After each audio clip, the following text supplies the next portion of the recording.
On prend juste le plantule de betterave qu'on enfonce légèrement dans le sol. On maintient avec un peu de sable autour pour maintenir le plant bien solide. La culture de la betterave vous intéresse? Dans cette vidéo, je vous donne le secret pour avoir des plants sains et bien robustes. Suivez-moi, je vous montre la pépinière. Let's go! On dit que l'Afrique est tellement riche, mais ce sont ses habitants qui sont pauvres. On grandit avec la mentalité que le champ est réservé aux paysans. Mais je ne veux... Ici, nous avons installé les plantules de betterave pour les répliquer quelques semaines plus tard. Venez voir. Alors, la pépinière qui a été effectuée ici, c'est une pépinière à la volée. La betterave déteste les mauvaises herbes.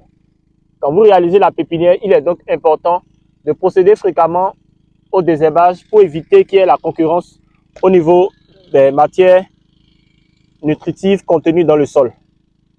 La betterave supporte très bien les sols sablonneux. Avant la mise en terre des semences, veillez vraiment à ce qu'il n'y ait pas de matière non biodégradable. Je veux beaucoup plus parler des bouteilles, des cailloux, de tout élément qui pourrait empêcher le développement racinaire de la semence.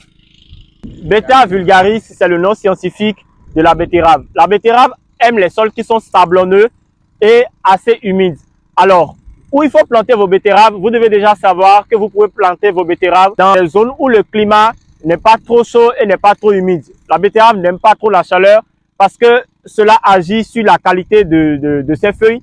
Et elle n'aime pas aussi trop l'humidité parce que cela pourrait agir sur la formation de ses racines. Vous pouvez voir ici la structure du sol sur laquelle nous avons effectué la pépinière. C'est un sol qui est humide, qui est meuble, dans lequel il n'y a pas de matière qui pourrait obstruer le développement des semences que nous avons mis en terre. Il n'y a pas de cailloux, il n'y a pas de roches, il n'y a pas de bouteilles.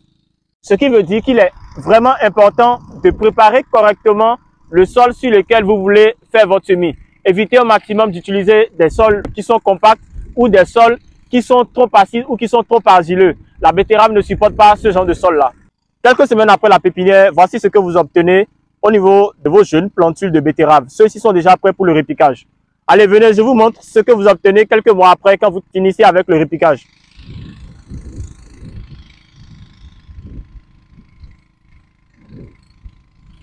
Après le répiquage des plants, nous avons déjà la formation des racines.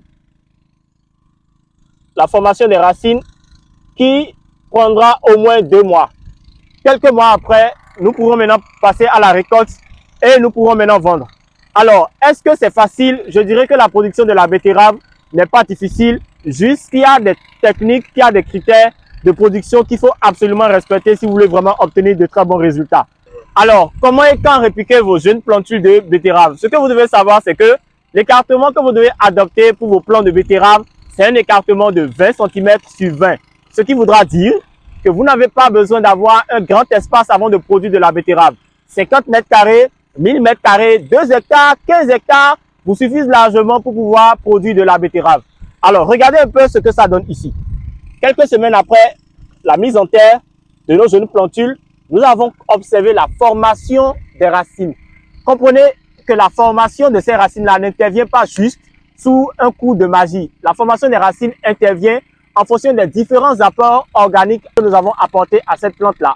Et comme je disais tout à l'heure, la betterave, c'est une plante qui est gourmande. Elle consomme beaucoup de phosphore et de potassium. Elle a besoin d'azote, c'est vrai, pour la formation des feuilles, pour favoriser la photosynthèse, mais elle a besoin avant toute chose d'éléments pour le développement de ses racines. Ceci dit, quelles sont les maladies que vous devez absolument éviter au niveau de vos betteraves? Comprenez que les betteraves sont susceptibles d'être attaquées par les nématodes agales. Les nématodes agales sont de petits vers qui s'infiltrent par les racines des jeunes plants et qui empêchent l'absorption des nutriments contenus dans le sol.